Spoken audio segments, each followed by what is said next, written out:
KV. Narayana ಅವರು ಬರೆದಿರುವಂಥ ಭಾಷೆಯ ಕೆಲಸಗಳು ಅನ್ನುವ ಪಾಠದ ಸಾರಾಂಶವನ್ನು ನೋಟ್ಸನ್ನು ನೋಡ್ತಾ ಹೋಗೋಣ ಇಂದಿನ ತರಗತಿಯಲ್ಲಿ. ಮುಖ್ಯವಾಗಿ ಕೆ.ವಿ. ನಾರಾಯಣ ಅವರು 1948ರಲ್ಲಿ ಮೈಸೂರು ಜಿಲ್ಲೆ ಪಿರಿಯಾಪಟ್ಟಣ ತಾಲೂಕಿನಲ್ಲಿ ಜನಿಸ್ತಾ ಹೋಗ್ತಾರೆ. ಭಾಷೆ, ಸಾಹಿತ್ಯ, ಶಿಕ್ಷಣ ಮತ್ತು ಭಾಷಾ ವಿಜ್ಞಾನ ಮೊದಲಾದಂತಹ ಕ್ಷೇತ್ರಗಳಲ್ಲಿ ಇವರು ಕೃತಿಗಳನ್ನು ಬರಿತಾ ಹೋಗಿದ್ದಾರೆ. ಇವರು ರಚಿಸಿರುವಂತಹ ಪ್ರಮುಖ ಕೃತಿಗಳು ಎಂದರೆ ಬೇರು, ಕಾಂಡ ಮತ್ತು ಚಿಗುರು, ಭಾಷೆಯ ಸುತ್ತಮುತ್ತ, ಭಾಷೆ, ಕನ್ನಡ ಜಗತ್ತು ಅರ್ಧ ಶತಮಾನ, ನಮ್ಮೊಡನೆ ಕನ್ನಡ ನುಡಿ ಮೊದಲಾದಂತಹ ಕೃತಿಗಳನ್ನು ಕೆ.ವಿ. ನಾರಾಯಣ ಅವರು ಬರೆದಿದ್ದಾರೆ. ಇದು ಅವರ ಕಿರು ಪರಿಚಯ. ಈಗ ನೇರವಾಗಿ ನಾವು ಅವರು ಬರೆದಿರುವಂತಹ ಭಾಷೆಯ ಕೆಲಸಗಳು ಪಾಠಕ್ಕೆ ಸಂಬಂಧಪಟ್ಟಂತಹ ಪ್ರಶ್ನೆಗಳನ್ನು ನೋಡ್ತಾ ಹೋಗೋಣ ವಿದ್ಯಾರ್ಥಿಗಳೇ. ಇಲ್ಲಿ 3 ರೀತಿಯ ಪ್ರಶ್ನೆಗಳು ನಿಮಗೆ ಈ ಪಾಠದಿಂದ ಬರುವಂತಹ ಸಾಧ್ಯತೆ ಇದೆ. 1ನೇ ಪ್ರಶ್ನೆ ಭಾಷೆಯ ವಿವಿಧ ಕೆಲಸಗಳನ್ನು ವಿವರಿಸಿ ಅನ್ನುವಂಥದ್ದು. 2ನೇ ಪ್ರಶ್ನೆ ಭಾಷೆ ಭಾವೋಪಯೋಗಿಯಾಗಿ ಕೆಲಸ ಮಾಡಿದ ಬಗೆಯನ್ನು ವಿವರಿಸಿ ಅನ್ನುವಂಥ ಪ್ರಶ್ನೆ. 3ನೇ ಪ್ರಶ್ನೆ ಭಾಷೆಯ ಸಾಮಾಜಿಕ ನೆಲೆಯನ್ನು ಕುರಿತು ಬರೆಯಿರಿ ಅನ್ನುವಂಥದ್ದು. ಒಟ್ಟು 3 ಪ್ರಶ್ನೆ ಇದೆ. ಒಂದೊಂದಾಗೆ ನೋಡ್ತಾ ಹೋಗೋಣ. ಮೊದಲನೇ ಪ್ರಶ್ನೆಯನ್ನ ಈಗ ನೋಡ್ತಾ ಹೋಗೋಣ ವಿದ್ಯಾರ್ಥಿಗಳೇ. ಮೊದಲನೇ ಪ್ರಶ್ನೆಯನ್ನ ನೋಡ್ತಾ ಹೋಗೋಣ. ಭಾಷೆಯ ವಿವಿಧ ಕೆಲಸಗಳನ್ನ ವಿವರಿಸಿ ಅನ್ನುವಂಥದ್ದು. ಈ ಒಂದು ಪ್ರಶ್ನೆಗೆ ಉತ್ತರವನ್ನ ನಾವು ಪಾಯಿಂಟ್ ಆಗಿ ನೋಡ್ತಾ ಹೋದ್ರೆ, ಪಾಯಿಂಟ್ಗಳ ರೀತಿಯಲ್ಲಿ ನಾನು ಕೊಡ್ತಾ ಹೋಗಿದ್ದೇನೆ. ಮೊದಲನೇ ಪಾಯಿಂಟು, ನಿತ್ಯದ ವ್ಯವಹಾರಗಳಲ್ಲಿ ಭಾಷೆಯನ್ನ ಬಳಸ್ತೇವೆ. ಅಂದ್ರೆ ಇಲ್ಲಿ ಭಾಷೆ ಏನೇನೆಲ್ಲ ಕೆಲಸಗಳನ್ನ ಮಾಡ್ತಾ ಹೋಗುತ್ತೆ ನಮ್ಮ ಒಳಗಡೆ, ನಮ್ಮ ಸುತ್ತಮುತ್ತ ಅನ್ನೋದನ್ನ ಬರಿಬೇಕಾಗತ್ತೆ. ಫಸ್ಟ್ ಪಾಯಿಂಟು, ದಿನನಿತ್ಯದ ನಮ್ಮ ವ್ಯವಹಾರಗಳಲ್ಲಿ ಭಾಷೆಯನ್ನು ನಾವು ಬಳಸ್ತಾ ಹೋಗ್ತೇವೆ. ಇನ್ನು 2ನೇ ಪಾಯಿಂಟು, ಭಾಷೆ ಎಂಬುದು ನಮ್ಮೊಡನೆ ಬಹಳ ಸಹಜವಾಗಿ ಬೆರೆತು ಹೋಗಿದೆ. ಅಂದ್ರೆ ಇಲ್ಲಿ ನಮ್ಮಲ್ಲಿ ಇರುವಂತಹ ಸಾಮಾನ್ಯ ವಿಚಾರ ಅಂದ್ರೆ ಭಾಷೆನೇ. ಹಾಗಾಗಿ ಇದೊಂದು ಸಹಜವಾಗಿ ನಮ್ಮೊಳಗಡೆ ಬೆರೆತು ಹೋಗಿದೆ. ಇನ್ನು 3ನೇ ಪಾಯಿಂಟು, ಭಾಷಾ ಕೌಶಲಗಳು ಭಾಷೆಯನ್ನು ಬಳಸುವಾಗ ನಮ್ಮಲ್ಲಿ ಕೌಶಲಗಳು ಪ್ರಯುಕ್ತವಾಗುತ್ತವೆ. ಅಂದರೆ ಲ್ಯಾಂಗ್ವೇಜ್ ಸ್ಕಿಲ್ಸ್ ಅನ್ನ ಯೂಸ್ ಮಾಡೋದ್ರಿಂದ ನಮ್ಮಲ್ಲಿ ಸ್ಕಿಲ್ಗಳು ಏನು ಬರ್ತಾ ಹೋಗುತ್ತೆ ಅನ್ನುವಂಥದ್ದನ್ನ ಹೇಳ್ತಾ ಹೋಗಿದ್ದಾರೆ. ಇನ್ನು 4ನೇ ಪಾಯಿಂಟು, ಭಾಷೆ ಸಾಮಾಜಿಕ ಸಂಪರ್ಕಕ್ಕೆ ಇರುವ ಬೃಹತ್ ಸಾಧನವಾಗಿದೆ.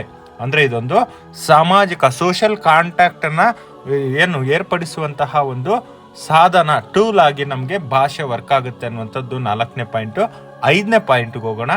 ವ್ಯಕ್ತಿ ಬೇರೊಬ್ಬರ ಅಭಿಪ್ರಾಯವನ್ನ ತಿಳಿದುಕೊಳ್ಳಲು ಹಾಗೂ ತನ್ನ ಅಭಿಪ್ರಾಯವನ್ನು ಬೇರೆಯವರಿಗೆ ಅಥವಾ ಬೇರೆಯವರೊಂದಿಗೆ ಹಂಚಿಕೊಳ್ಳಲು ಭಾಷೆ ನಮಗೆ ಸಾಧನವಾಗಿದೆ.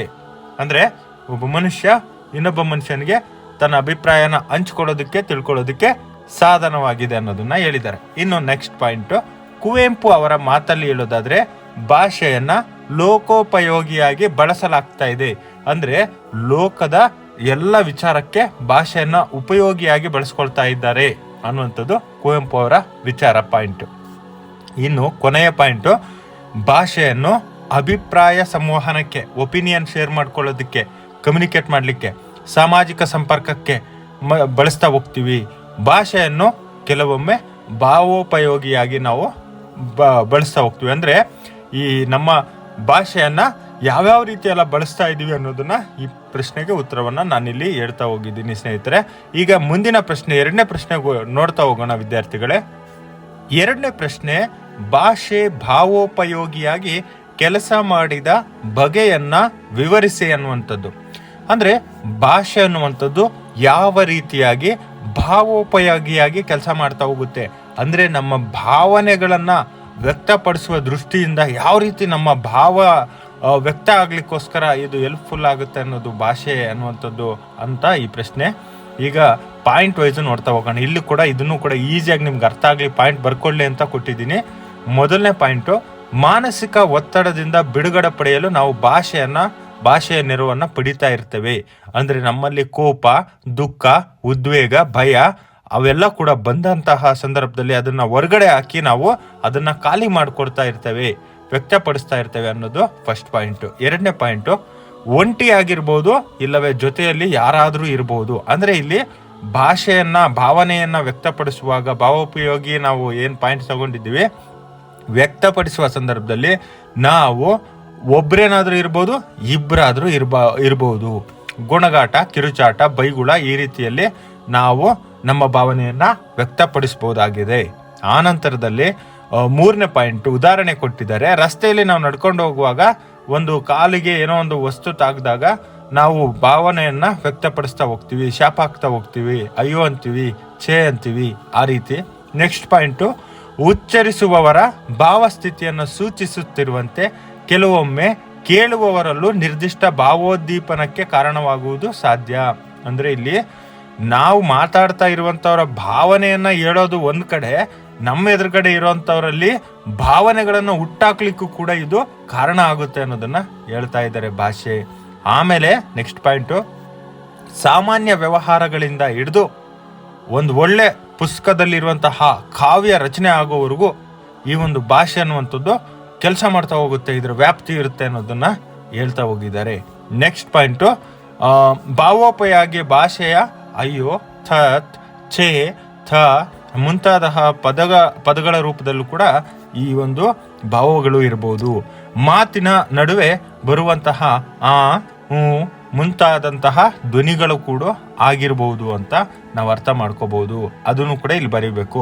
ಕೊನೆ ಪಾಯಿಂಟ್, ಇದರಲ್ಲಿ ಕಾವ್ಯಗಳಲ್ಲಿ ಭಾವೋಪಯೋಗಿಯಾಗಿ ನೆಲೆಯ ಸೂಕ್ಷ್ಮ ಮತ್ತು ಸಂಕೀರ್ಣ ಸ್ವರೂಪಗಳು ಕಾಣಸಿಗುತ್ತವೆ. ಆದರೆ ಸಾಮಾನ್ಯವಾಗಿ ಕಾವ್ಯಗಳಲ್ಲಿ ವಿಷಯ ಸಂವಹನಕ್ಕೆ ಅವಕಾಶಗಳು ಇರ್ತವೆ. ಅಂದ್ರೆ ಇಲ್ಲಿ ಕಾವ್ಯಗಳಲ್ಲಿ ಅಂದ್ರೆ ಪದ್ಯಗಳಲ್ಲಿ, ಹಾಡುಗಳಲ್ಲಿ, ಕಾದಂಬರಿಗಳಲ್ಲಿ, ಕಥೆಗಳಲ್ಲಿ ಅತ್ಯಂತ ಸೂಕ್ಷ್ಮವಾಗಿರುವಂತಹ ಭಾವನೆಗಳನ್ನು ಕೂಡ ಯಾವ ರೀತಿ ಬರಿತಾ ಹೋಗ್ತಾರೆ, ಅಲ್ಲೂ ಕೂಡ ನಾವು ಭಾವನೆಗಳ ವ್ಯಕ್ತವನ್ನ ಸಾಹಿತ್ಯದಲ್ಲಿ ಹೇಗೆ ಮಾಡ್ತಾರೆ ಅನ್ನೋದು ಕೂಡ ಇಲ್ಲಿ ನಾವು ನೋಡ್ತಾ ಹೋಗ್ಬೋದು ಅನ್ನೋದನ್ನ ಕೊನೆ ಪಾಯಿಂಟ್ ಅಲ್ಲಿ ಬರಿತಾ ಹೋಗಿ. ಒಟ್ಟಾರೆ ಇಷ್ಟು ಪಾಯಿಂಟ್ಸು 2ನೇ ಪ್ರಶ್ನೆಗೆ. ಇನ್ನು 3ನೇ ಪ್ರಶ್ನೆಯನ್ನ ನೋಡ್ತಾ ಹೋಗೋಣ ವಿದ್ಯಾರ್ಥಿಗಳೇ. 3ನೇ ಪ್ರಶ್ನೆ ಬಂದು ಭಾಷೆಯ ಸಾಮಾಜಿಕ ನೆಲೆಯನ್ನ ಕುರಿತು ಬರೆಯಿರಿ ಅನ್ನುವಂಥದ್ದು. ಇಲ್ಲಿ ಪಾಯಿಂಟ್ ವೈಸ್ ಕೊಡ್ತಾ ಹೋಗಿದ್ದೇನೆ. ಅಂದ್ರೆ ಸಾಮಾಜಿಕವಾಗಿ ಭಾಷೆ ಯಾವ ರೀತಿ ಉಪಯೋಗ ಆಗ್ತಾ ಇದೆ ಅನ್ನುವಂಥದ್ದು.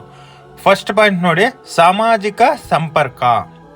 ಭಾಷೆಯಿಂದ ಸಮಾಜವನ್ನ ಸಂಪರ್ಕ ಮಾಡ್ಬೋದು. ಸಮಾಜದಲ್ಲಿರುವಂತಹ ಜನಗಳನ್ನ ಚೆನ್ನಾಗಿದ್ದೀರಾ, ನಮಸ್ಕಾರ, ಹೋಗಿ ಬರ್ತೀರಾ, ಈ ರೀತಿ ಸಾಮಾಜಿಕ ಸಂಪರ್ಕಕ್ಕಾಗಿ ಭಾಷೆ ಬೇಕಾಗುತ್ತೆ, ಭಾಷೆ ಬಳಕೆ ಆಗ್ತಾ ಇದೆ.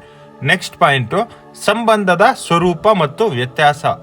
ಅಂದ್ರೆ ಇಲ್ಲಿ ನಮ್ಗಿಂತ ದೊಡ್ಡವರು, ನಮ್ಗಿಂತ ಚಿಕ್ಕವರು, ನಮ್ ಚಿಕ್ಕಪ್ಪ, ನಮ್ ದೊಡ್ಡಪ್ಪ, ಈ ರೀತಿ ಸಂಬಂಧ ಸೂಚಕವಾಗಿ ಸಂಬಂಧದ ಸ್ವರೂಪ ಹೇಗಿರ್ಬೇಕು, ಅದರ ವ್ಯತ್ಯಾಸ, ನನ್ಗಿಂತ ದೊಡ್ಡವನ ಹತ್ರ ಹೇಗ್ ಮಾತಾಡ್ಬೇಕು, ನನ್ಗಿಂತ ಚಿಕ್ಕವನ ಹತ್ರ ಹೇಗ್ ಮಾತಾಡ್ಬೇಕು, ಇದನ್ನ ನಮ್ಗೆ ತಿಳ್ಕೊಳ್ಲಿಕ್ಕೆ ಭಾಷೆ ನಮ್ಗೆ ಸಾಮಾಜಿಕವಾಗಿ ಕಲಿಸ್ಕೊಡುತ್ತೆ. 3ನೇ ಪಾಯಿಂಟು, ನಿರ್ದಿಷ್ಟ ಅರ್ಥ ಇರೋದಿಲ್ಲ. ಅಂದ್ರೆ ಇಲ್ಲಿ ಕೆಲವು ಮಾತುಗಳು ಭಾಷೆಯಲ್ಲಿ ಬಳಸ್ತಾ ಹೋಗ್ತೀವಿ, ಅದಕ್ಕೆ ಯಾವುದೇ ಮೀನಿಂಗ್ ಇರೋದಿಲ್ಲ.